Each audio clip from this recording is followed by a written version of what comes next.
Welcome once again to Action Sports World and its highlights from the Far East first this week as the Swatch Girls Pro brings the best female surfers in the world to the shores of China.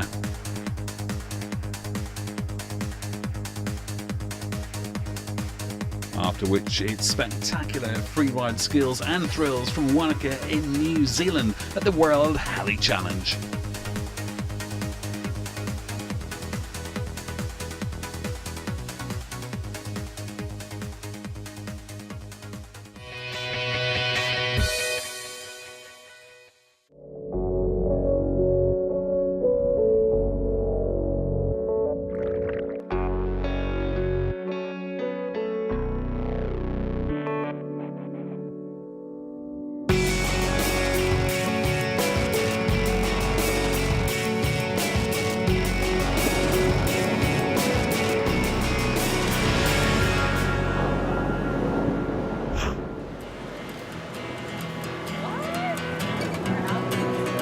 It's the day before the event starts, and basically, everybody's at the event site getting ready to surf the contest, and we just kind of decided to come around with like a smaller posse, just a crew of us really good friends, and come surf Camel Rock, and the waves are pretty pumping. There's a cool right and left, and for us it's just about getting down here and going for a surf with the friends and just kind of getting our feet wet and just having a good time. See different places, surf at a different surf spot. This is good. This is something new. We're probably gonna surf here more often. This is cool. It's great to be here with everybody. It's always, this once a year, all the girls come together. We've got girls from every country, almost every continent. No, it's great to see everybody.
The Swatch Girls Pro China is the only event that we really have as women longboarders, and it's just cool, to get everybody together once a year. It's just like a really good group of women from all over the world.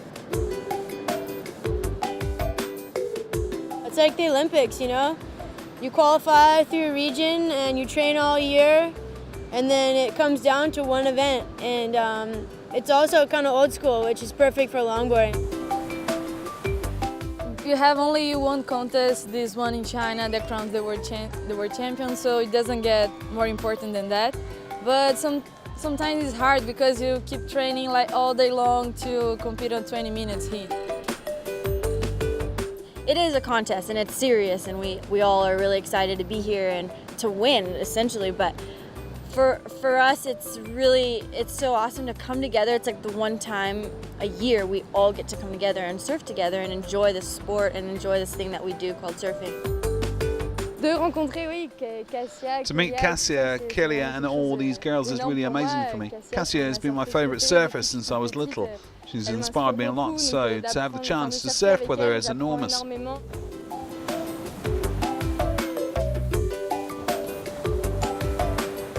Bay, it's actually probably the one of the best break in this island, and this is a place I practice a lot when I surf. It's a left point break in the South China Sea. It's very fickle, I think.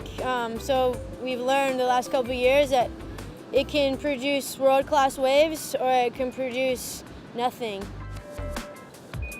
It's such an awesome wave, such a playful wave. You can do long nose ridings and some big turns on the inside. In the low tide, it gets super shallow, but it's still good. It can get fat and it can get sucky, and it has all different sections, and it's really, really fun for longboarding. If you look down the line and you can pick out one of the right ones that you see forming down the line, then those are the ones you want, because you'll be able to put together some nose rides, some cutbacks, and really work it onto the inside.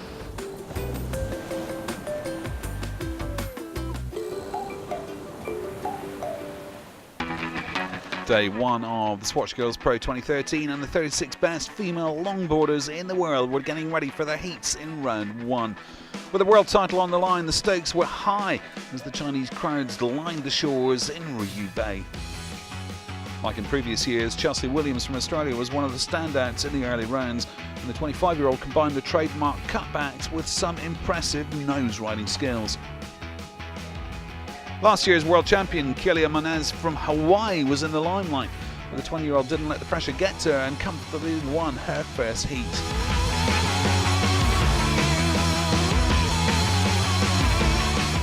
I just wanted to get two waves under my feet and then feel comfortable throughout the rest of the heat. And I'm glad I got those 2 waves out of the way, and the first heat out of the way, first round out of the way, and on to the next. Chloe Calmon from Brazil looked confident before her heats, and after 3 weeks training in Ryu Bay, she really looked at home on the contest wave. Stylish and effortless longboard surfing by the young Brazilian.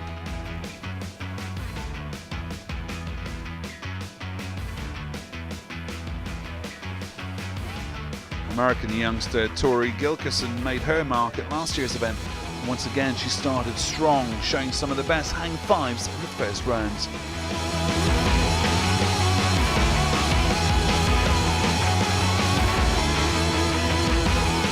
So much better than last year, and there's like little sections that stand up, and then once it slow down, do a little cut back, and it's super fun. Long waves. Longboard style queen Cassia Meador also managed to get into round 3, but she had to take a detour via round 2, where she surfed well and showed some classic nose riding manoeuvres.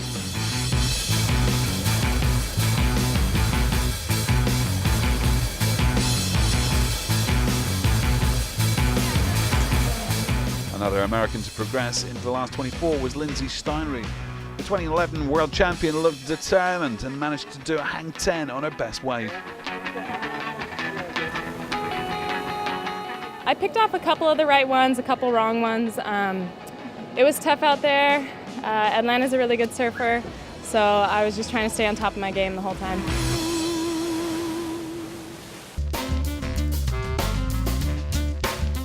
Yeah, I think the longboard cannot get more female, and I think such a beautiful thing, such a graceful sport. I love the cross-stepping and nose riding. For me, that's the most amazing thing you can do on a board. Like, you can work your balance and flexibility.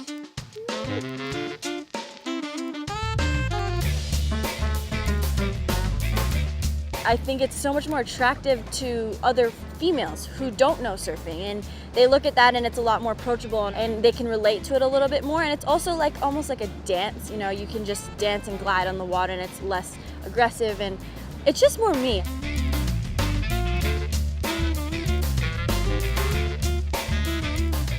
And I definitely think that you know, your true self shows when you surf, because there's nothing else but you and the wave and your board, and it's all what you put into it.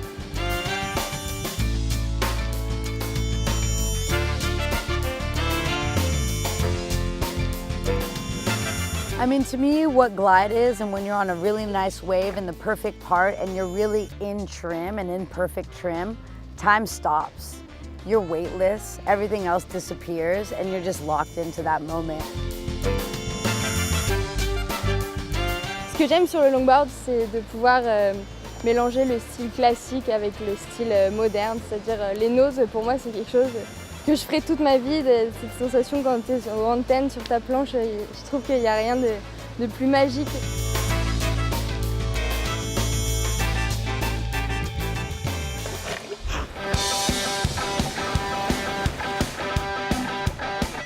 Day 2 of the Swatch Girls Pro China 2013, and all the big names were still in the contest for round 3. Previous double world champion Jennifer Smith is always in with a shout for the title, and the 27-year-old didn't disappoint in her heat. 7.5 points, one of the most impressive female longboarders, who showed 2 classic hand fives and some nice turns.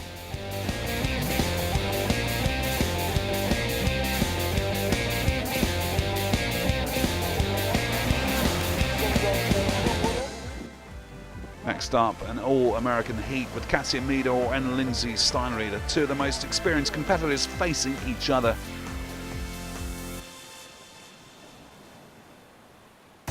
Steinrieder opened the exchange with some neat nose riding and big roundhouse cutbacks, scoring her a 6.5.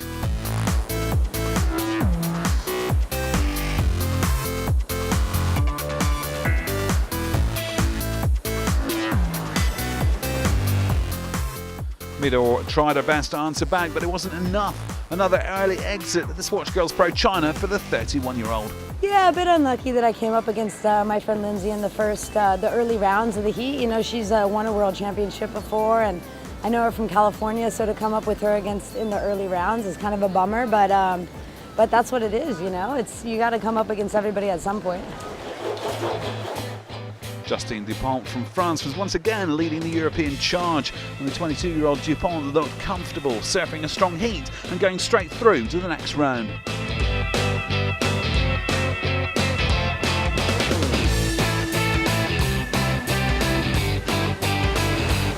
The real standout in round 3 and 4 was Chloe Calmon from Brazil, who was at ease with the left in Rio Bay and showed another hang 10. It was awesome to start the heat with a good score, an 8.5, and it wasn't even one of the waves of the set. It was a small one that Caitlin didn't get it, so I got it, and I could find a bit of a wall so I could hang 10 for a while. Defending champion Kelia Manaz had surfed solid so far, and without really setting the world on fire, she went through to the next round.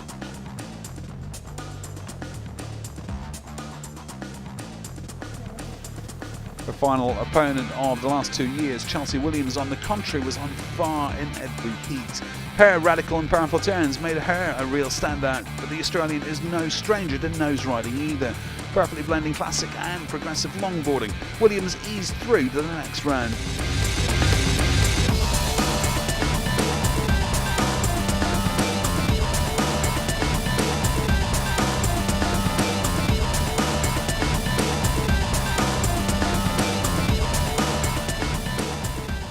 I actually couldn't hear anything out there, and I didn't know the whole time what I needed or what I had. I know I didn't really get a second good wave until that last one, so yeah, pretty stoked.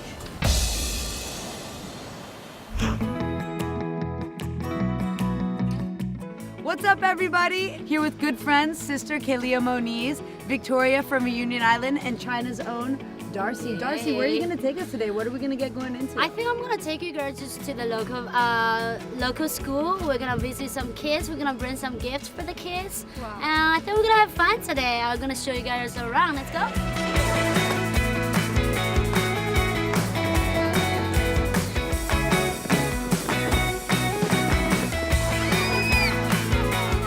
These kids are so excited to see other girls, and you know, yeah, it's cool. This is how we grow up in China.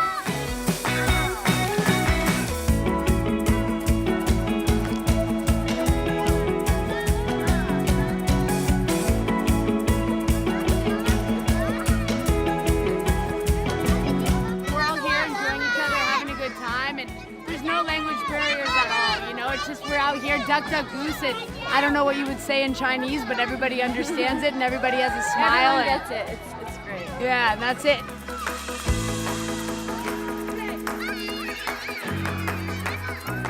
Putting a smile on their face and actually them putting a smile on my face is everything. So I'm so happy to be here.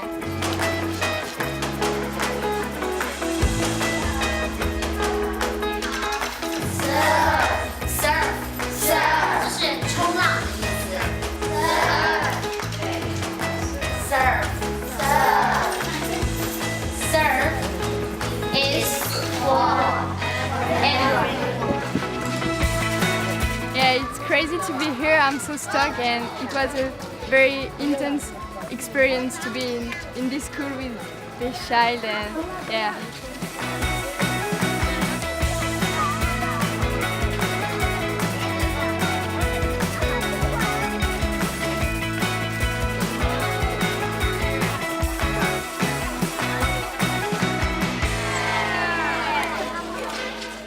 Thank you. Bye. Thank you.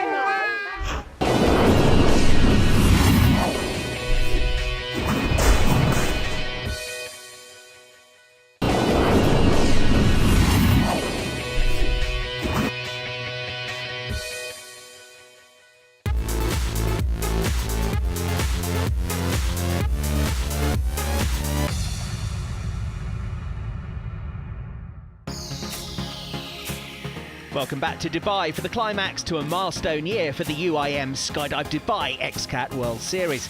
Now a truly global tour following rounds across Europe and Asia. The president of the World Professional Powerboat Association explains just how big a step it's been. It has been an incredible season for us. We are both proud and excited about the amazing level of interest we have witnessed around the world. We are taking things one step at a time as we perfect the logistical side of transporting XCAT around the world for race in a new location in 2014. Exciting times ahead then, but for the moment all eyes turn to qualifying for the race with the EMAR pole position session. Qualifying in 7th then, not quite what they'd hoped for. Nicolini and Polly in boat 6. No wave, no weather, no wind, and our boat loves a bit of rough. We're stuck to the water. We probably did a wrong setup. We struggled now. We did so many laps to no avail. It's a pain. We've always started in the season in the first group of 4. We're 7th, second gate. We didn't even know. I've never been there. When I go and make friends. But yeah, no, it's not our condition. And the changing conditions left others with the wrong setup, including Qatar team, who ended 6th fastest. It is good. This weather today is very nice. I am wrong for a probe, I changed, but no time for try again. They topped the podium last time here in Dubai, but Westerland could only claim 5th fastest. While the Italian combination of Alfredo Amato and Marco Panesi in Videx took 4th spot. 3rd fastest were Talib Al-Sayed and Salim Al-Adidi in the Victory team boat. But the battle for pole was between Fazza and Skydive Dubai. The points leaders just shading Sultan Al-Daheri and a slightly unwell Jay Price. I'm a little bit under the weather myself. I've been kind of sick the past couple of days. No excuses there. We did tie the pole position for quite a while. The boat got lighter, and when we went back out to try and make our best run, they had rollers, a lot of other boats trying to get the last laps in, and we ran out of time. But we're happy. 2nd position's not bad. It's going to be a long race tomorrow. We're going to have to put pressure on Fazza the whole race, where he knows that we're right behind him, and if he breaks, well, he'll lose the World Championship. So we're going to really put the pressure on him. So Fazza, Skydive Dubai and Victory team the top 3, followed by Videx, Westerland, Qatar team 6 and Spirit of Dubai. Championship leaders Mawad back in 9th. Over to Jack Nichols for race highlights. It's the final round of the UIM Skydive Dubai XCAT World Series of 2013 coming up. Who will be crowned champion? It's between 3 boats, Fazza, Moad and Skydive Dubai. An entertaining race in prospect as the boats make their way out towards the start position. Diego Maradona has come to watch some of the racing. Alongside him is His Highness Sheikh Hamdan bin Mohammed Al Maktoum, the Crown Prince of Dubai. But the racing is about to get underway. We're on board with Skydive Dubai. They're going to be starting in 2nd place. Fazza are starting in the pole position, having finished quickest in the EMAR pole position session. There's the green flag. The race gets underway. It's a good start from Fazza initially. We go on board with boat 33, Victory team. They started in 3rd place. Look at them dropping Skydive Dubai, the white number 7 boat. They're getting lost in the pack, but up at the front, it's a good start from Fazza. It's the pace cat nearest towards us, but then it's this 3-boat Fazza. Essentially, if they finish in the top 3 in this race, they will be crowned the champions, and they've got the best of starts. Victory team coming with them, getting a little bit airborne. They flipped when we were in Arona a few months ago. Hopefully they'll keep it all together and we'll have a nice safe start as they rocket back down towards the Dubai skyline. To complete the first left-hand turn, we're on board with Videx in boat 22, Alfredo Amato and Marco Panesi. But look at that, Fazza all on their own out in front. A brilliant start from Arif Al-Zafin and Nadir Bin Hendi. And they've got a comfortable advantage. On board we go with them. Nadir Bin Hendi at the wheel. Great to see him racing in X-Cats. And it's Arif Al-Zafin on the throttle as they come through the right-hander around Logo Island for the first time. On board with 33 boat Victory Team. Talib Al-Sayed and Salim Ali Al-Adidi. They're in second position at the moment. And there we've got Moad on the right-hand side. They're behind Qatar Team. Fajera Racing Team involved in that scrap as well. They look like they've gone a little bit too wide and are going to lose a few places now. And it looks as though Qatar Team might be up into third place as they come across the line to complete the first lap. But crucially, it's Fazza leading. And if it stays like this, they will be crowned the champions. Second position for Victory Team as they complete the first lap. There's 2 long laps to be taken in this race as well, which is where they have to do a longer lap around the top part of the course. So that's going to be interesting to see how that plans out. But there's Skydive Dubai. They are in third place then. It's not Qatar Team, it's Skydive Dubai who have recovered from that poor start. We go on board with Westerland Racing. Look how difficult it is when you go across the wake of the boat in front. Here's a replay of the start from Virtual Eye, and you'll see Fazza absolutely nail the start. Skydive Dubai, that second white boat nearest towards us, they really dropped back, so to see them now in third place is very impressive. But Fazza, comfortably the quickest starters out there with Victory Team. Then Videx got in front of Skydive Dubai for a while. Moad, boat number 50 in the middle of the screen. That's crucial. They're championship contenders, and they're dropping well back. It was Spirit of Dubai who made the best start in that middle section as Fajera Racing Team came across to try and get in front of the 6th boat of Nicolini Offshore. But up at the front, it was Fazza who got the best start. There you can see Skydive Dubai slotting into third place, then holding off the challenge of the 22 Videx boat. But it was the 3-boat Fazza who got the best start. Big crowd have turned up to watch the X-Cat racing here on the ocean as we see some more action. This time it's Dubai Duty Free in that white boat on the right-hand side of picture.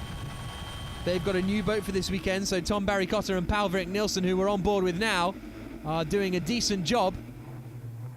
There we can see them. It's Tom at the wheel and Paul on the throttle. And it looks like they're trying to get past the Fajera Racing Team with Serafino Barlesi and Roberto Lopiano, a newcomer for this weekend. He's at the wheel, Serafino on the throttle at the Fajera Racing Team boat. Their usual partner Richard George has headed to boat number 28 Marine Investimenti Sud for this weekend. There we can see Qatar Team. They're in the middle of that battle as the Fajera Racing Team again gets sent out very, very wide coming through there, and it's very, very close up in this sort of lower top 10 region. On board we go with Moad. Here we can see Spirit of Dubai doing battle with Westerland Racing just up in front of them. Spirit of Dubai, who did so well in the Speed Cat run yesterday to get to the final and finish in second place. They are 30 metres or so behind Westerland Racing, but look on the right-hand side. This is the pass happening. Westerland Racing are about to lose out to Spirit of Dubai. Or are they? It looked as though Spirit of Dubai had closed in enough to make the move stick, but around the left-hander, there's nothing they could do about it. There are our potential championship challengers, Moad, but they really needed to finish up at the top of the order in the top 3 and hope that Fazza ran into problems. But for Omar Daniel and Gary Balla, it doesn't look like that's going to be happening. They've had a strong season, Moad. It started off strong with a second place in the first 2 heats of the season. As we see there, one of the boats, the Spirit of Dubai, going in quite deep. Maybe they're doing their first of their long laps. Them and the Fajera Racing Team looping around. No, I think they're just taking a wide line into the corner there. But now we've got the battle between Moad and Qatar Team. Qatar Team as well have had a reasonably strong season, coming to this final round 6th in the championship. And here's Spirit of Dubai, 22 metres at the moment ahead of the 6th boat. Well, that's the replay of the 6th boat getting past, and that's why we saw Spirit of Dubai going wide then, because they almost came together with the 6th boat. That makes a lot more sense. And that's why Spirit of Dubai, you can see their wake path on Virtual Eye there. Oh, and now they're out of it. Oh, that's a real shame. Spirit of Dubai running into trouble, and Rashid Al-Mari and Salim Fadil Al-Hamli are out of this one. Fajera Racing Team still going strongly, and now they are trying to do battle with Qatar Team. trying to pull up alongside. On board with Qatar team we go. Mohamed Al Nasser, he's at the wheel. It's Abdul Rahman Al Nasser on the throttle. And look at this is going to be very close, and I think they're going to get through there. Fajera Racing Team, good move, and it forced Qatar team out wide. And Fajera Racing Team make up a place. But look at that, they're getting lost in their own wake to a certain extent, and that's lost the momentum that could allow Qatar team to come back at them. Here's the move again for Fajera Racing Team, getting up the inside, coming into the right-hander. There you can see Moad, that's the long lap I was talking about. Twice in this race, each boat will have to do one of those long laps. But Fajera Racing Team past Qatar team then, the positions are all a bit of a mix-up at the moment because some of the boats have taken their long laps. One boat that isn't in a mix-up position-wise is Faza. Arif Al-Zafin and Nadir Bin Hendi out at the front. Nadir at the wheel, Arif on the throttle, and it's Victory Team who are running in second place. Faza is run by Victory Team, but this is the main Victory boat. Boat 33. Salim Ali Al-Adidi and Talib Al-Sayed. And there's Skydive Dubai. Third place at the moment for Jay Price and Sultan Al-Dahari is not enough for them to seal the championship. If things stay like this, it will be Faza who claim the championship. But a breakdown for Faza, which we've seen before, and that'll be a good chance for Skydive Dubai to take the win. Now we're watching the front two take their long lap, which means that Skydive Dubai will be cutting the corner as Faza take the long lap, and this could mean that Skydive Dubai move into the lead momentarily as Faza take the first of their two long laps. But look at that, even though they have managed to take the long lap, they're still going to have enough speed to hold on to the lead as they pull alongside. That's Faza in the three boat on the right hand side, and they're back into the lead now with a long lap advantage as well. Great work from Arif Al-Zafin and Nadir Bin Hendi. Former footballer Diego Maradona has come to watch the race. Alongside him there is His Highness Sheikh Majid bin Mohammed bin Rashid Al Maktoum. Oh no, that's a shame for Videx. Videx are out of this one. Boat 22, formerly Consul Brokers. They've had a strong run of form recently. There's Marine Investimenti Sud, still going strong out there, and Spirit of Dubai, who, having run into that trouble, managed to get the boat going again. We saw them, it looked like they were out of the race earlier, but they managed to get the boat going again. So what the problems were, I'm not entirely sure. We'll have to wait till after the race to find that out. Had a little look at Rahib, and now we're looking at Team Gibraltar with Mark Walker and Scott Williams piloting that one. And there's Qatar team, again doing a strong job as we go on board with Team Gibraltar. Mark Walker at the wheel, Scott Williams on the throttle. And the Fajera Racing Team as well, doing an excellent job. They've had that moment earlier on where they were passed by Nicolini. But Roberto Lopiano on the throttle, he's making his debut this weekend in X-Cats. And here's Dubai Duty Free, Paul-Erik Nielsen with the dark sunglasses on.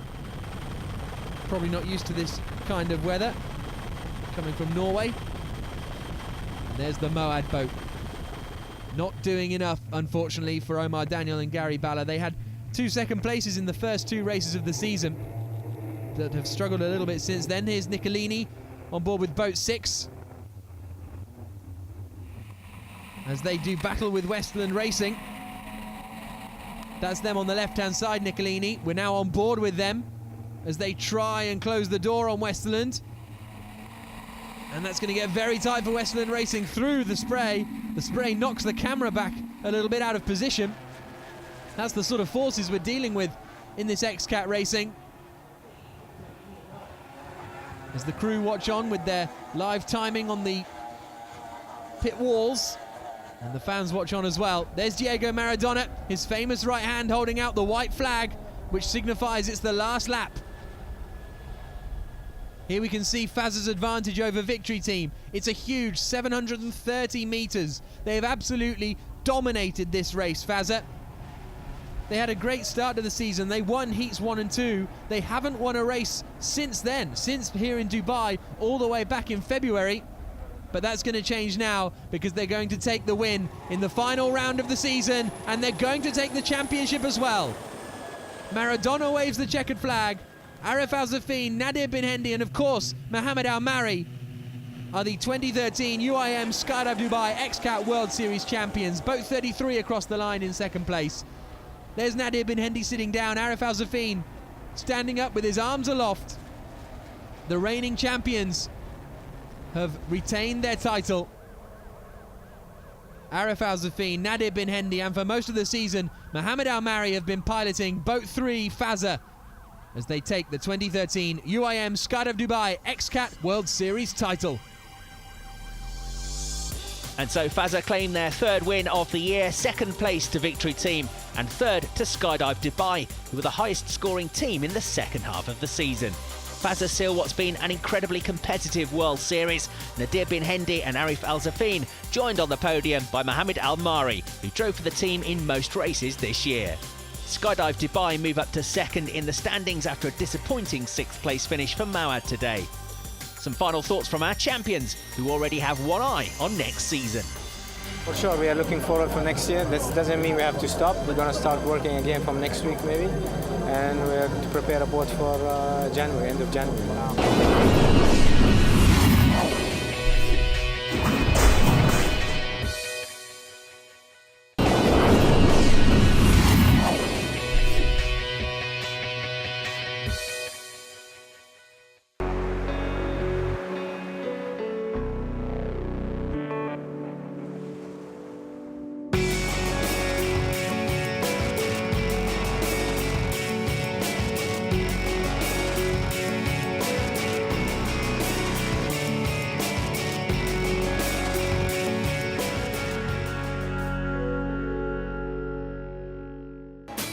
The Sports Girls Pro France in Hossegor and Seniors is one of the most important events the girls have in terms of professional surfing. It's ASP Women's 6-star event. It's crucial for your qualifications for the ASP World Tour in the coming year, so it's a must-do for all the big names in women's surfing. Straight from the start, the level of surfing was high. One of the standouts in the early heats was Australian Rebecca Woods, who surfed well throughout the first day. American Demi Balsterelli showed some nice cutbacks and finished her highest scoring wave with the floater of the contest. Kim Vitteau from Guadeloupe impressed with some stylish round back cutbacks and also moved into the round of 48. Leanne Curran, daughter of the legendary Tom Curran, is at home on these French beach breaks, and the 24-year-old surfed some powerful and stylish turns in Le Penon, progressing into the main round.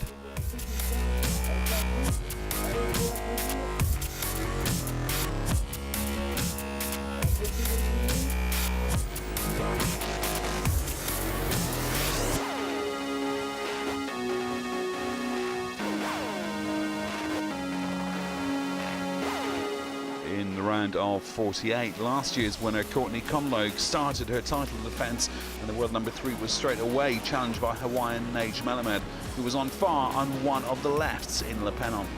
But Conlogue answered back straight away with a really aggressive first turn, then setting herself up for a nice roundhouse cutback.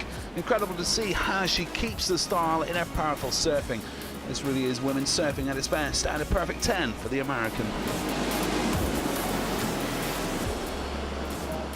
Then when I saw a wave come in, I wanted to get my exchange going. It ended up being an amazing wave, and I was very fortunate to get that 10, you know.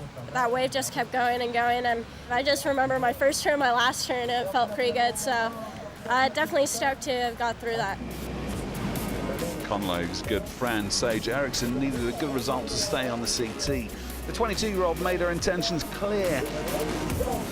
I just knew that with this wind coming up, I'd really have to get busy and try and be aggressive on the waves. And it went my way, which I'm so thankful, and just to get into that next round. Another standout in the round of 48 was Silvana Lima. The experienced Brazilian also put on a powerful display in the small waves and moved through to the round of 24. Paulina Doe, number 10 in the CT rankings and Europe's best surfer, was the one woman the French crowds have been waiting for. But she faced tough competition, and young Australian Killy Andrew posted a 9.4 with her best wave, with a fellow Australian Brittany Nicol also thriving in the messy waves, posting a 9. As her mum watched from the beach, the pressure was on for Ado. Despite surfing well and posting a 7.5 with her best wave, it wasn't enough, and the Frenchwoman was out of her home event. I felt really frustrated because I felt lost in the water. I couldn't hear any scores. The wind was pretty strong, the waves were messy, and I felt like I didn't surf. I didn't have any opportunities in the heat. One of the standout surfers on the women's pro circuit is 22-year-old Hawaiian Coco Ho, who continues a proud legacy of one of Hawaii's best-known surf families. It didn't click to me that I wanted to be a professional surfer probably until I started winning contests, and it was that feeling of recognition and people congratulating you after the fact, and I was like, whoa, that's really cool. I think right then and there I was like, can I really do this forever? And yeah, I made it. I'm on tour now, and that's the goal and the dream, and I'm there. Coming from Hawaii, I'm very used to and accommodated by reef breaks, and I have to travel to a lot of beach breaks and adjust and learn. And I am small though, so I have that to my advantage. I can surf small waves well, I guess, and I'm from Hawaii, so I obviously like big waves and pretty comfortable with just the knowledge of the ocean everywhere I go. And I definitely don't try and stick to one wave. Reading the ocean is obviously a really big part of professional surfing. You have Mother Nature against you, and the first thing my dad taught us growing up as surfers was all about the ocean. We did not learn how to turn or do a floater or get barreled. It was all about the ocean and safety and reading the waves and finding your own, and that's how I learned to surf. And I think that's probably my biggest advantage, because everywhere I go in the world I can adapt. I don't have to have a coach with me every time and tell me how to surf. That all came naturally. I learned to turn on my own and get barreled on my own. For sure, my family is very stoked and proud of how far I've come and being on tour. Yeah, if anything, it's having a family in surfing is so encouraging. My dad and Uncle Derek have been to most countries I've already traveled to, and they've kind of left that mark, and people come to me on the beach I met your father 10 years ago, 15 years ago. So if anything, it's comforting, it's inspiring, and it pushes me, and it makes me want to continue to make them proud and just hold the name high and do my best.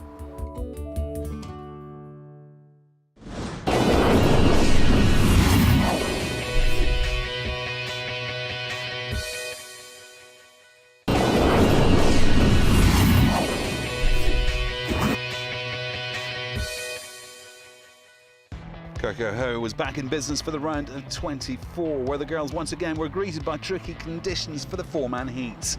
The big crowds in Hossegor saw one of the most exciting female surfers, Malia Manuel from Hawaii, turn on the heat and move into the round of 12. Just getting past the first couple rounds is definitely a confidence booster. Yeah, it just gets you more and more comfortable in a contest rhythm, and just keeping on surfing, and you're knowing your boards and you're confident in your equipment. Fellow Hawaiian Tatiana Weston Webb also dominated her heat and made the most of the small conditions. Courtney Conlogue had posted the highest score of the contest so far, and supported by her mum, she looked once again focused and determined. Scoring a 7.65 with her best wave, world number 3 moved into the next round and was as relieved as her fans in France. There's a lot more decision making and a lot more strategy and numbers that go on in those kind of heats. It's definitely a tricky one, but I'm really thrilled to have got through that. Coco Ho, the princess, was studying the ocean before her heat, in which another Hawaiian, Alessa Kizon, threw down the gauntlet. With some fluid and powerful turns, Kizon earned 9 points for her best wave. Coco Ho had to answer back, but it wasn't to be, and the 22-year-old never really found her rhythm, getting knocked out in the round of 12. I knew I kind of needed a bigger, better wave, but yeah, I wasn't able to get the good ones that the other girls were, and I definitely felt not all the way on. I felt pretty soft, and yeah, I guess that's why I deserved it. Two of the most talented surfers on tour, Americans Courtney Conlogue and Sage Eriksson, share a close friendship off the water and a fierce rivalry on it. A relationship that started over 10 years ago. When I first met Courtney, she was really intense, and you can tell that she had a really strong fire about her to win. And I think she still carries that today. It was cool to have someone like Sage to push my surfing at the time, and I think that's why we were so serious. We wanted to beat each other always. We both wanted to win, and there could only be one winner, and she got me sometimes, I got her sometimes. I think you got me the majority of the time. Well, she always made me feel like she was getting me, you know, there were certain moments, and she was always pushing my surfing. Yeah, court surfing is amazing, and the thing with Courtney is she's constantly improving and constantly getting better and progressive, and there's something always new about what's in her surfing, and I think that's her personality as well. Is she's so versatile and so loving and caring, and yeah, she's intense at events and she's really driven, but at the end of the day, she's like a teddy bear. And don't tell people that. She's one of the sweetest girls you'll ever meet. I always love her surfing. It's very powerful and fluid all at the same time, and it's really tricky to mesh those two things together. I'd say as a person, she's super down to earth and just really kind and loving, and I don't even know how I didn't like her at first. But when they face each other in the water, there's no room for friendship. Once that buzzer goes, like, we'll wish each other luck, and then it's game on. I think it's really mutual between Courtney and I, and we know that in a heat, like, this is our job. This is what we get paid for. When you don't have a fellow American, they had so many Australians. I was the only American at the time. I was going, you know what? I want Sage to get on this darn tour. You know, you want that person that you have a familiarity, and then you can work together in those moments. She always gives you that little advice and those words that just like, it centers you again, and it's perfect.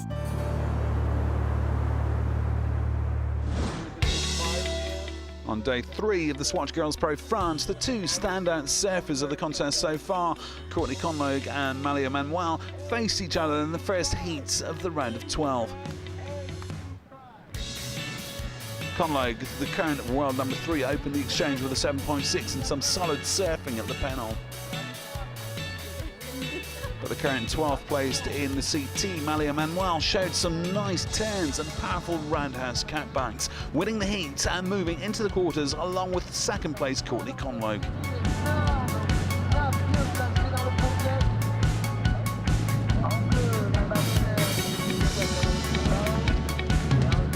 Surfing against Courtney is always great. She's such a great athlete and a competitor, so it was a great heat. Just so excited to move on to the quarters. With Pauline Adair out of the running, 23-year-old Elise Arnaud continued to fly the French flag, and Arnaud impressed at her home break.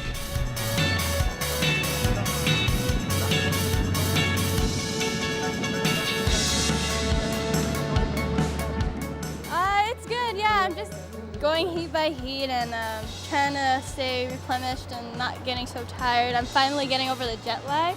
But I just wish the waves were better, but hey, the sun's out, so it's a nice day, I'm happy. Well, it's time for the quarterfinals and man-on-man heats at the Swatch Girls Pro France, and big crowds had gathered at Pennon to watch some of the world's best female surfers. In the first quarter, Paige Harrod from New Zealand surfed against the in-form Malia Manuel. And the 20-year-old Hawaiian continued her good run with some impressive cutbacks and turns in the difficult conditions of Le Pennon, moving on into the semis. Up next, the current number 8 in the CT rankings, Bianta Wittendag from South Africa, against the defending champion Courtney Conlogue, who as always was supported by her mother and coach Tracy. My heart is pounding, out of its chest, because my adrenaline, even though I'm not out there doing the work, I'm there in soul and spirit, so yeah, I know how hard she works, so I'm connected. Well, the connection seemed to work as Courtney Conlogue continued her title defence and managed to get some decent scores in small waves.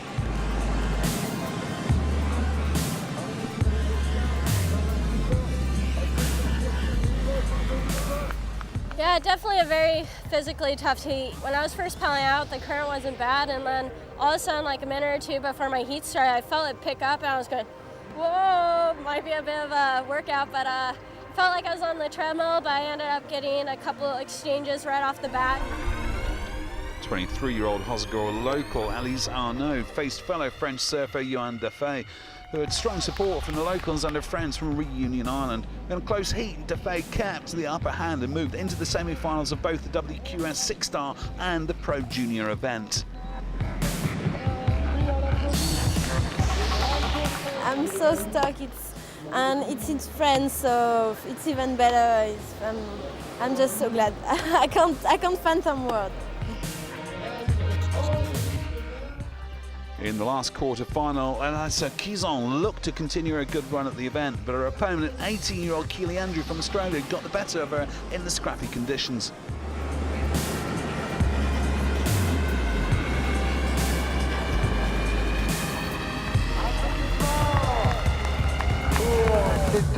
And so to the final day of the Swatch Girls Pro France. Epic conditions with bumpy 5 to 6 feet solid surf awaited the juniors and WQS surfers, and the tension among the girls was palpable. We are here on the Plage de Pédon, and that's the final day. That's what we were expecting, increasing swell, tough conditions, heavy conditions, but the wind is dropping right now, and we should assist to a very, very good finals and very good semi-finals. First in the water, semi-final number 1 in the Pro Junior, where Nikki Van Dijk from Australia surfed against fellow Australian Bronte Macaulay. In heavy conditions, Van Dijk dominated the event and moved into the final. Johan Defay was looking to get into both the Pro Junior and the WQS final, and she took the first hurdle with bravado, winning her Pro Junior semi-final. Next in the water was semi-final number 1 of the WQS, with Courtney Conlog and Malia Manuel facing each other for a second time in the contest, but now only one woman would go through. Malia Manuel opened the heat strong, really thriving in the big waves, and showed some stylish cutbacks and turns.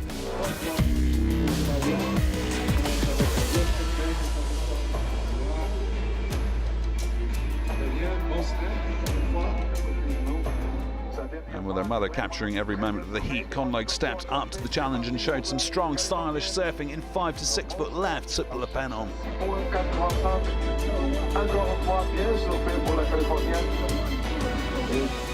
It's physically draining, and I have a heat in literally like 30 minutes, so it's definitely working on quick recovery and just getting control of my breath again. I think I did like 4 runarounds or something. I just kept running, felt like Forrest Gump.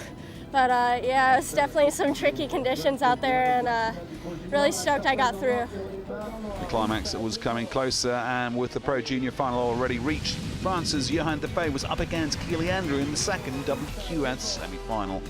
Young Australian Andrew surfed solidly but didn't really have the best heat, and on her home turf, Defay was not to be denied and moved into her second final of the day. What a result for the 19-year-old from Reunion Island, who was now in 2 consecutive finals and took in the advice of her coach. Just give her some way to keep the energy.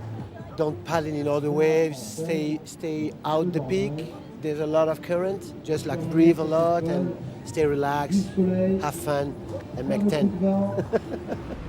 Well, could Defay turn her coach's advice into reality? Her Reunion crew and the French crowd were all the way behind her, but young Nikki Van Dijk was going to be a tough opponent. Opening the exchange with a 7-1-7, Van Dijk with some fluid manoeuvres, but was it enough?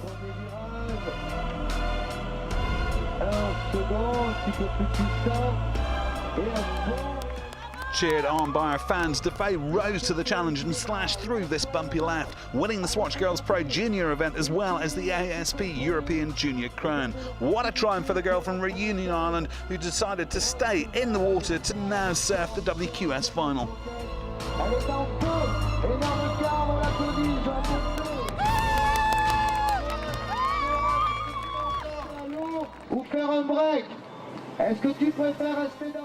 So, could she also win the QS final, or would Courtney Conlogue defend her Swatch Girls Pro title? A complete athlete with impeccable technique, Conlogue had the advantage of only having surfed one heat compared to the 3 of Defay. In front of her home crowd, Defay gave it her best shot, and in an incredible physical effort, she once again surfed well and showed that she's a force to be reckoned with.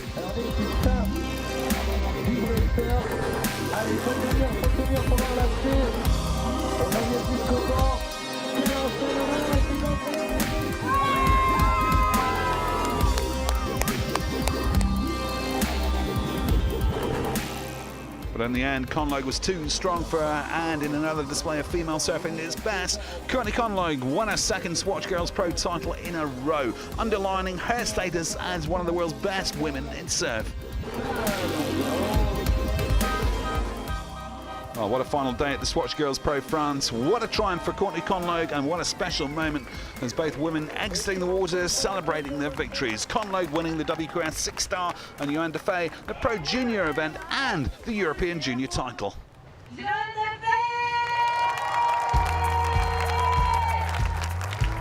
It's amazing, like really, I'm on the moon, and we just swatch in France and with my family and all the people and all the crowd on the beach and everyone. It's just unbelievable.